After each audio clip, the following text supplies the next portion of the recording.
Saan hahantong ang galit at pananakit ni Tatanik sa kasambahay niyang si Beth?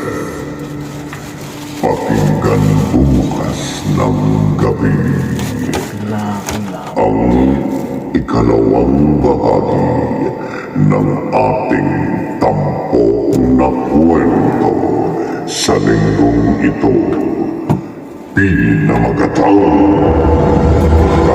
Dahilaw na Karma sa isa na naman gabi ng Lagim.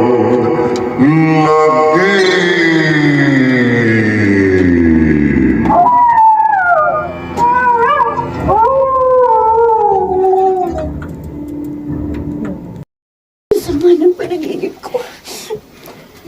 Anong oras na ba? Teka, eksaktong alas 3 na pala naman ito ni araw.